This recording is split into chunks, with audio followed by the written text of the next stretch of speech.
पंजाब में था मैं, तो क्या नाम पंजाब में प्रेस कॉन्फ्रेंस कर रहा था, तो हरियाणा से निकलता हुआ आया था, तो मैंने देखा वहां पर। तो आप इस चीज को एक चीज जान लीजिए कि ये चीजें तो हो गई अपनी जगह पर। आज एक बड़ी महत्वपूर्ण बात हुई है मानक भाई, ऐसी मतलब बात कभी कभी जिंदगी में आप नहीं कर सकते, प्रधानमंत्री तो क्या करेंगे, ताजिया सोच नहीं सकते।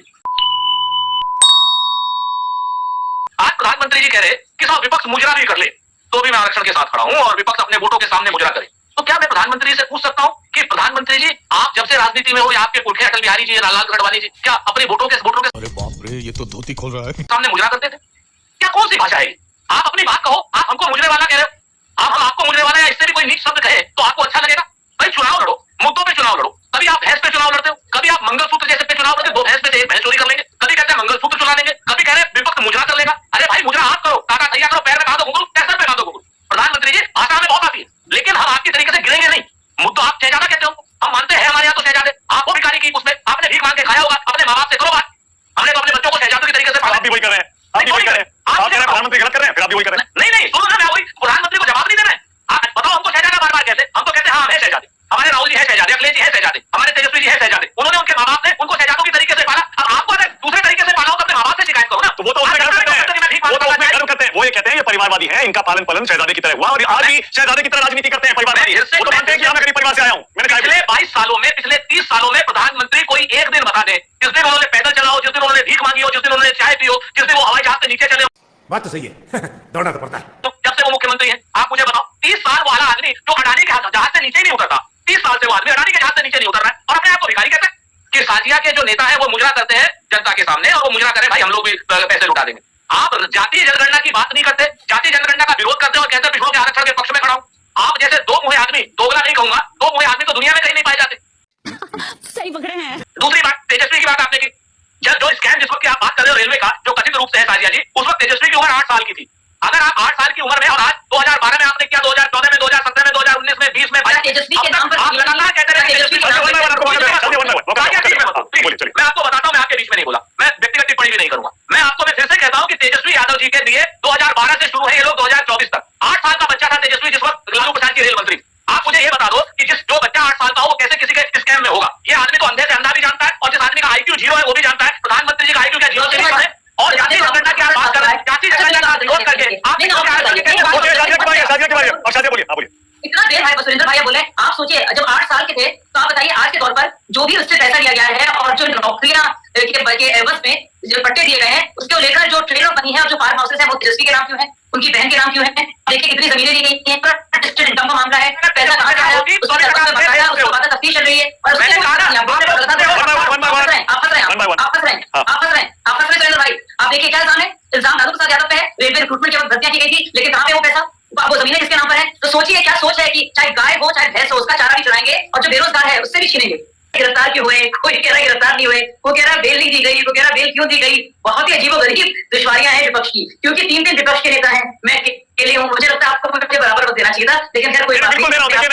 मैं बिल्कुल बराबर मत करूंगा, हर एक विरोधी पक्ष के बोलने के बाद मैं आपको मौका दे रहा हूं। नहीं ये मत कहिए, 3 है लेकिन तीनों के आप उस पर कटाक्ष मत करिए, आप अपनी बात करिए। आप बेवजह मुझसे लड़ रही हैं शादियां, बेवजह लड़ रही हैं, बेवजह लड़ रही हैं। अरे मैं आपसे सवाल पूछ रहा हूं, आपको मौका दे रहा हूं बोलने का, आप मुझ पर आरोप लगा रही हैं। अरे उनका जवाब दीजिए, पूरा टाइम दे रहा हूं मैं आपको। आप मुझ पर हमला करना बंद करेंगे तब मैं आपको मौका दूंगा। मुझ पर हमला मत करिए, आप चुप हो जाएंगे, अभी भी वो चुप हो जाइए, आप मुझ पर हमला करना बंद करिए, मैं चुप हो जाऊंगा। अरे भाई चलिए हमला नहीं करिए, चलिए। अभी भी मैंने प्रज्वल रेवन्ना की बात की। अब सबको बता दूं, आपके जो दर्शक हैं, कांग्रेस सरकार ने जिनका तहत लॉ एंड ऑर्डर है, उनके अधीन लॉ एंड ऑर्डर है, 21 तारीख को बाकायदा जयशंकर जी के मंत्रालय में लौटने की बात कही है। शर्म आनी चाहिए, और कोई सिरे से नहीं लगा रहा है। प्रधानमंत्री ने, गृह मंत्री ने कहा है शर्म आती है, हमारे लिए 0 टॉलरेंस है इन सब चीजों को लेकर, और बाकायदा कांग्रेस सरकार क्यों बचा रही है? कोई साठगांठ है? और यही इंसान प्रज्वल रेवन्ना, जिसको मैं मॉन्स्टर या राक्षस मानती हूँ, आप बताइए 10 साल से मामले चल रहे थे, क्यों रुकी हुई थी कांग्रेस पार्टी? महिलाओं की फिक्र नहीं थी, इसमें राजनीति करनी थी, इसलिए उन्होंने इंतजार किया। और जब भी मामला सामने आया हुआ, और वो भी नहीं, जब मामला सामने आ भी गया, जब देवेगौड़ा जी ने भी जिम्मेदारी ली बोला, उसके बाद भी उनको वापस लाने के लिए जयशंकर जी ने तस्दीक की इस बात की और कहा है कि 31 तारीख को खत भेजा। इतना इंतजार किस चीज का था भाई? क्या हिसाब किताब हो रहा था अंदर? ये बताएं, सुरेंद्र राजपूत जी बताएं, इसका जवाब है आपके पास।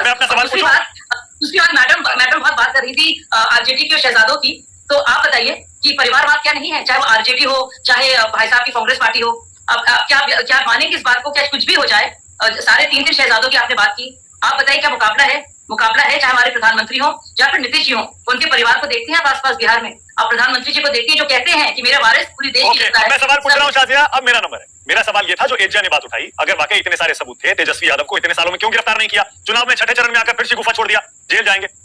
जवाब दे दूं मैं? मानव जी, ये सच में सवाल जो है आपको पूछना चाहिए अदालतों से, सुप्रीम कोर्ट से, हाई कोर्ट से, सीबीआई से। ये जो लगा के रखा है ना कि यही सरकारें कर रही हैं, अब सोचने वाली बात है। मनीष सिसोदिया जेल में बंद है, सोनिया गांधी बेल पर हैं, चिदम्बरम जी बेल पर हैं, लोग तो ये भी कहते हैं वो जेल में क्यों नहीं है। तो जब जेल में डालो तब दिक्कत है। अच्छा, जब जेल में चले जाते हैं तो कहते हैं प्रधानमंत्री जी ने गिर डलवाया है। ओके, मेरे पास आज राष्ट्र की बात में, आज राष्ट्र की बात में मेरे पास एजा, आपके नेता को जेल जाने की तैयारी कर लेनी चाहिए। प्रधानमंत्री ने कह दिया हेलीकॉप्टर से घूम लो जितना घूमना है, जेल जाने का टाइम आ गया। आप तैयार है? मैं सुन रही थी प्रधानमंत्री जी शहजादों की बात कर रहे थे, लेकिन वो एचडी देवेगौड़ा के पोते को सीने से क्यों लगाए हुए? वो भी तो शहजादा है। और जरा बताया उन्होंने कौन सा स्कैम किया, तरह तरह के कांड किए, महिलाओं को सुरक्षित नहीं छोड़ा। अरे इनकी वकालत कर रही है हमारे बीजेपी के प्रवक्ता। जरा इन देवेगौड़ा जी के पोते शहजादे पे भी तो थोड़ी चर्चा होनी चाहिए, जिनको मोदी जी सीने से लगाए घूम रहे हैं। और दूसरी बात मैं बोलती हूँ, सुनिए, पेशेंस नहीं है, मिर्ची लग जाती है तुरंत। सही पकड़े हैं, बात तो सही है। सबसे लास्ट में एजा के पास गया हूं, प्लीज लेट्स हियर। हां बोलिए एजा, बोलिए। दूसरी बात कह रही है इन्फ्लेशन। अरे भाई, इन्होंने कहा था कि डॉलर का रेट और इंडियन करेंसी का रेट हम बराबर कर देंगे, इतना भाव कहां से गया डॉलर? और कह रही है कि इन्फ्लेशन हम लोगों ने कंट्रोल कर लिया। महंगाई पे चर्चा ही नहीं करना चाहती है, बेरोजगारी से दूर भागती है। जो मुद्दे हैं, जो मुद्दे चाहिए, जिन मुद्दों पे देश का विकास होता है, डेवलपमेंट के लिए आप लोगों ने क्या किया? आपकी पार्टी पर और आप पर यह आरोप लगता है कि आप उस नौकरी घोटाले पर नहीं बोलेंगे, भर्ती घोटाले पर जिसकी चर्चा हो रही है उस पर बोलिए। क्या ये सही नहीं है, सच नहीं है कि सीबीआई ने बाकायदा इतने सारे सबूत कोर्ट में रख दिए जिसकी चर्चा प्रधानमंत्री कर रहे हैं, नौकरी देकर जमीन लिखवा ली? सीबीआई ने जब इतने सारे सबूत कोर्ट में रख दिए तो तेजस्वी जी गिरफ्तार क्यों नहीं हो रहे हैं? इस पर भी तो चर्चा करें। ईडी और सीबीआई को तो कठपुतली बनाकर मोदी जी घुमा रहे हैं। और अभी मैं बता रही हूँ, ईडी सीबीआई भी बड़े खुश होंगे कि बीजेपी की सरकार हटेगी और चैन की सांस उन्हें मिलेगी। वो स्वतंत्रता के साथ काम कर पाएंगे। भाई साहब, मीडिया भी फ्री हो जाएगा, आप भी फ्रीडम के साथ काम कर पाएंगे। आप लोग भी जरूर खुश होंगे। जिस तरह से हर ऑर्गेनाइजेशन को जकड़ लिया गया है, अपने फायदा के लिए मोदी जी इस्तेमाल कर रहे हैं, वो सारे ऑर्गेनाइजेशन खुश है कि उन्हें आजादी मिलने वाली है। क्या आप ये कहना चाह रही हैं कि तेजस्वी को जेल भेजने की बात कहकर प्रधानमंत्री सिर्फ वोट लेने के लिए कह रहे हैं? ये बात प्रधानमंत्री जी तो मुजरा, हम लोग भी इंतजार में है कि प्रधानमंत्री जी का मुजरा क्या नया चीज, वो गिरी हुई बातें जो करते हैं, ये सब चीज हम लोग भी इनको देखने के लिए। कोई जेल में नहीं जाएगा। एचडी देवेगौड़ा के पोता जब बच गए, इतना बड़ा स्कैम करके सीने से लगा के घूम रहे हो, ईडी सीबीआई तो तेजस्वी जी से 24 घंटा 2-2 दिन पूछताछ करके किसी निष्कर्ष पे नहीं निकली और उन्हें फ्री छोड़ी, बोलने की कोई आरोप ही नहीं है। तो नरेंद्र मोदी जी के मार्ग। ठीक है, एक सवाल और 40 में से बिहार में आपकी कितनी सीट आ रही है? 40 में से हमारी 40 सीट आ रही है और प्रधानमंत्री और अमित शाह जी यहाँ से उल्टे पाव पता नहीं मुजरा करते हुए नाचेंगे या भागेंगे।